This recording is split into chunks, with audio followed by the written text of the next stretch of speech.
और बड़ी खबर का रुख कर लेते हैं, जहां पर ठंड का प्रकोप अब भी जारी है। ये बड़ी और अहम जानकारी आपको बता दें, प्रदेश में ठंड का सितम अब भी जारी। दिन ब दिन तापमान में गिरावट देखने को मिल रही है। कोहरे और शीतलहर ने अब लोगों की मुश्किलें और भी बढ़ा दी है। धुंध से गाड़ियों की रफ्तार भी बहुत धीमी हो चली है। इसके साथ ही घरों पर अब रहने को लोग मजबूर हैं। जो लोग घरों से बाहर निकल रहे हैं वो अलाव का सहारा लेकर रात गुजारने को मजबूर हैं। तो वहीं अब धुंध की वजह से वाहन चालकों को भी काफी दिक्कतों का सामना करना पड़ रहा है। तस्वीरें आप देख सकते हैं किस तरह ठंड से बचने के लिए लोग अलाव का सहारा ले रहे हैं।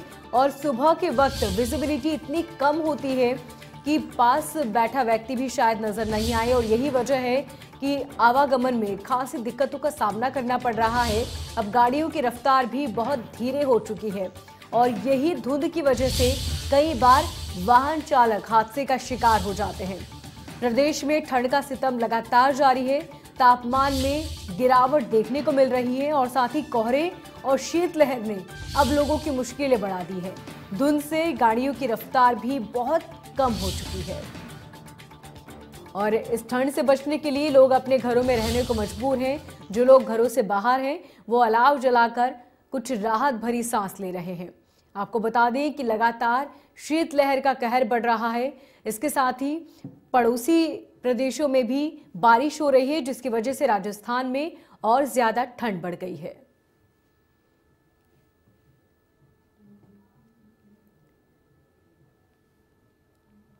तो कोहरे और शीतलहर की वजह से ठंड का प्रकोप दिन ब दिन बढ़ता ही जा रहा है, और ऐसे में अब लोग अलाव जलाकर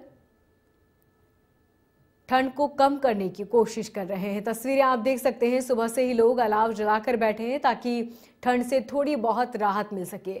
ऐसे में सबसे ज्यादा परेशानी वाहन चालकों को होती है, क्योंकि कई बार धुंध के चलते वाहन चालक हादसे का शिकार हो जाते हैं। ऐसे में वाहनों की रफ्तार बहुत कम हो चुकी है।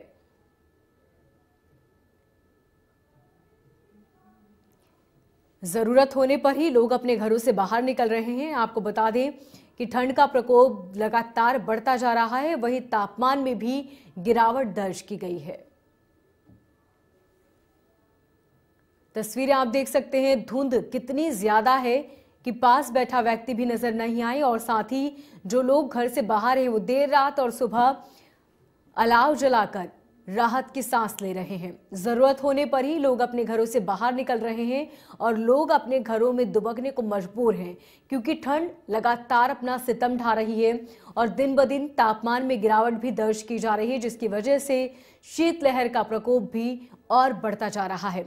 ऐसे में ये ठंड कई फसलों के लिए तो बेहतर है, लेकिन कई फसलों के लिए नुकसानदायक भी। आपको बता दें कि हल्की हल्की बूंदाबांदी भी कई जगह देखने को मिल रही है, जिसकी वजह से फसलों को बेहद नुकसान हो सकता है। ऐसे में आने वाले वक्त में सब्जियों के दामों में भी इजाफा देखने को मिल सकता है। तो लगातार ठंड का कहर जारी है। आपको बता दें, प्रदेशों में रिमझिम बारिश होने के चलते ठंड और ज्यादा बढ़ गई है, जिसकी वजह से शीतलहर का प्रकोप भी देखने को मिल रहा है।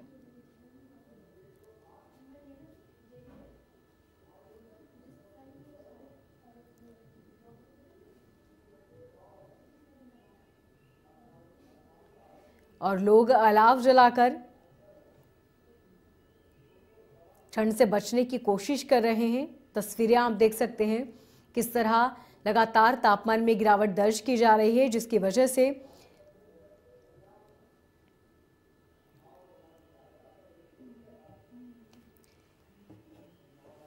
लोग अब परेशान हैं। आपको बता दें कि लगातार तापमान में गिरावट दर्ज की जा रही है, जिसकी वजह से शीतलहर भी बढ़ गई है और लोगों को ठंडी का एहसास हो रहा है। ऐसे में आने वाले वक्त में कहा जा रहा है कि तापमान में और गिरावट दर्ज की जा सकती है, क्योंकि पड़ोस के प्रदेशों में लगातार रिमझिम बारिश हो रही है। तो फिलहाल सर्दी से राहत मिलती नजर नहीं आ रही। पहाड़ों पर हुई बर्फबारी की वजह से तेज हवाएं और ज्यादा बढ़ सकती है, और यही वजह है कि मैदानी इलाकों में और ज्यादा ठंड बढ़ चुकी है, क्योंकि पहाड़ी क्षेत्रों में लगातार बर्फबारी हो रही है। ऐसे में फिलहाल तो ठंड से बचने की और राहत पाने की कोई भी तस्वीर नहीं नजर आ रही। तो इन दिनों कड़ाके की ठंड पड़ रही है और ठंड के बीच घना कोहरा भी छाया हुआ है। कोहरे के चलते विजिबिलिटी भी बहुत कम है। ऐसे में सड़कों पर चल रहे वाहनों को अपनी हेडलाइट ऑन करके चलना पड़ रहा है, जिसकी वजह से सड़कों पर इक्का दुक्का वाहन ही नजर आ रहे हैं। वहीं मौसम विभाग ने अनुमान जताया है कि फिलहाल ठंड से कोई राहत नहीं मिलेगी, मतलब आने वाले दिनों में भी सर्दी का सितम यूं ही जारी रहेगा। मौसम विभाग के अनुसार ठंडी हवाएं चल रही हैं और इस कारण अगले आने वाले दिनों में भी सर्द हवाएं चलेंगी, जिसके बाद शायद कुछ हफ्तों बाद राहत की सांस मिल जाए। वहीं पहाड़ी इलाकों में लगातार बर्फबारी हो रही है, जिसकी वजह से मैदानी इलाकों में शीतलहर का प्रकोप और ज्यादा बढ़ चुका है।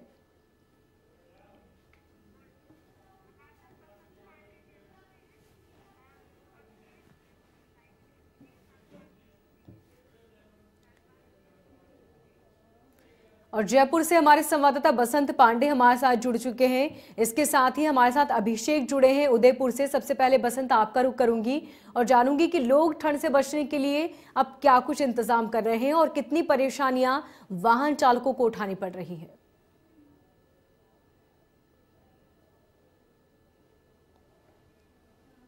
में के कई जिलों में देखने को मिल रहा है। जयपुर सहित 12 जिलों में जिस तरह बारिश और जारी रहा, उसी का असर रहा कि ठंड बढ़ती रही और शीतलहर का प्रकोप लगातार बढ़ जो है उसे बचने के लिए लोग अलाव का सहारा तो जरूर ले, लेकिन जो ठंड रही है लोगों की परेशानियां भी बढ़ती जा रही है और कोहरे की जो स्थिति बनी हुई है उसके कारण यातायात पूरी तरह से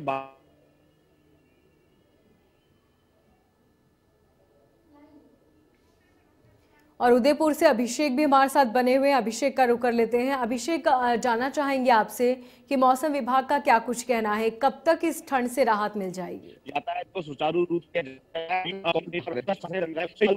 बड़ा हादसा ना हो। देखिए, मौसम विभाग की माने तो फरवरी माह के पहले सप्ताह में हालांकि आम जनता को जो है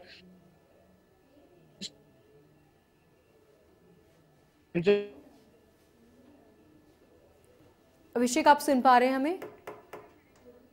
जी बिल्कुल, बताना चाहूंगा कि प्रदेश में हम अगर हम इस कोहरे की बात करें, तापमान की बात करें, तो पश्चिमी विक्षोभ के फिर से सक्रिय होने के कारण प्रदेशवासियों को कोहरे और धुंध का जो है वो सामना करना पड़ रहा है। लेकिन उदयपुर में तापमान की बात करें तो न्यूनतम तापमान 6 डिग्री सेंटीग्रेड, तो वहीं अधिकतम तापमान 16 डिग्री सेंटीग्रेड उदयपुर में नापा गया है। और उदयपुर के लोग भी अब जरूरी होने पर ही घरों से बाहर निकल रहे हैं, अलाव का सहारा लेते नजर आ रहे हैं। और वहीं बाजारों में जो कोहरा छाया है उससे कई हादसे न हो जाए, इसको लेकर भी प्रशासन चिंतित नजर यहाँ पर आ रहा है। और उदयपुर में हम इस वक्त फतेह सागर पर खड़े हैं। ये एक ऐसा प्लेस है जहां पर कभी भी किन्हीं लोगों की चहलकदमी खत्म नहीं होती, लेकिन इस ठंड के कारण आज यहाँ पर कोई भी व्यक्ति नजर नहीं आ रहा है। वहीं दूसरी ओर वीकेंड कर्फ्यू की बंदिशें भी है और उस बीच जो ये ठंड का सितम है, ठंड का जो प्रकोप है, ये लगातार जारी है। इसी वजह से लोग अपने घरों से बाहर नहीं निकल पा रहे हैं और जिस तरह से ठंड लगातार बढ़ती जा रही है, घना कोहरा लगातार बढ़ता जा रहा है,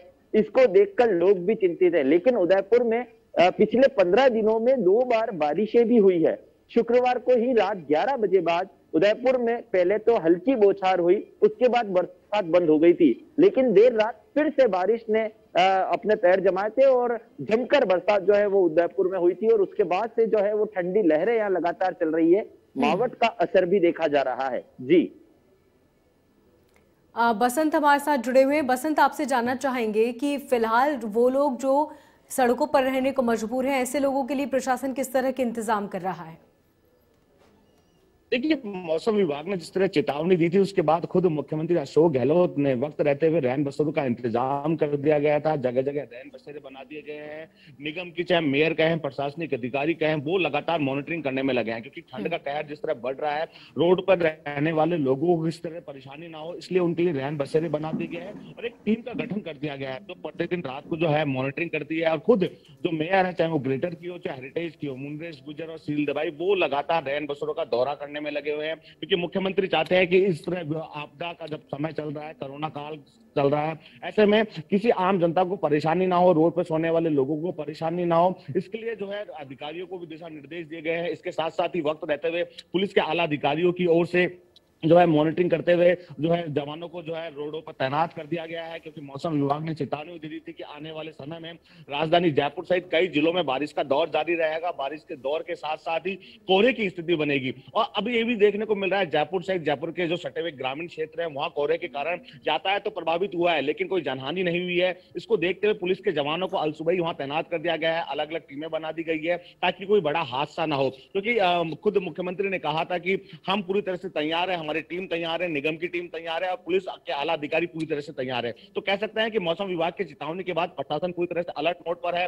पुलिस के आला अधिकारी भी लगातार मॉनिटरिंग करने में लगे हैं और नगर निगम के आला अधिकारियों के साथ साथ मेयर भी लगातार मॉनिटरिंग करने में लगी है। हालांकि कह सकते हैं कि अगर ओलावृष्टि नहीं होती है तो निश्चित तौर पर यह राहत देने वाली खबर होगी, क्योंकि सिंचाई का समय है, अभी सरसों गेहूं और चने की सिंचाई होगी। अगर हल्की बूंदाबांदी होती है तो सिंचाई में कहीं ना कहीं किसानों को राहत मिलेगी, लेकिन किसान इसी वक्त हताश भी हैं, क्योंकि मौसम विभाग ने कहा है अगर ओलावृष्टि कई जिलों में हो भी सकती है। अगर ओलावृष्टि हुई तो कहीं ना कहीं किसान पूरी तरह से हताश हो जाएंगे।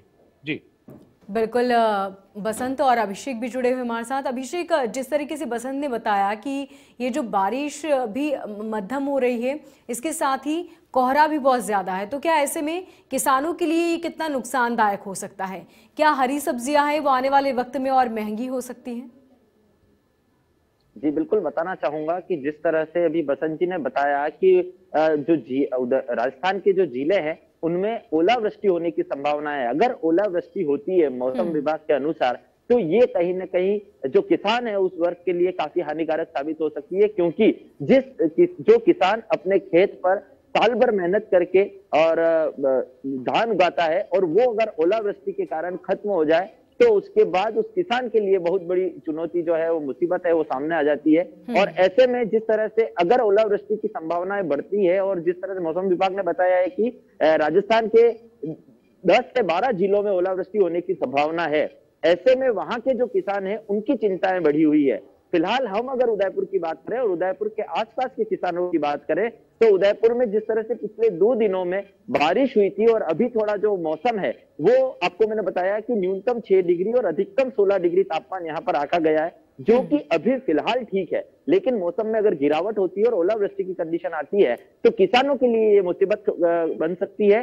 वहीं जो सब्जियां हैं और जो सब्जी मंडी में सब्जियों के भाव है, अनाज के भाव है, वो ओलावृष्टि के बाद एकदम से तेजी पकड़ सकते हैं और जो सब्जियां हैं वो महंगी हो सकती है। जी बसंत, इसी के साथ वो लोग जो सड़कों पर इस वक्त मौजूद हैं और ठंड का प्रकोप लगातार बढ़ रहा है, फिलहाल राहत दिखती भी कोई नजर नहीं आ रही, ऐसे में किस तरह लोग बचाव कर रहे हैं ठंड से?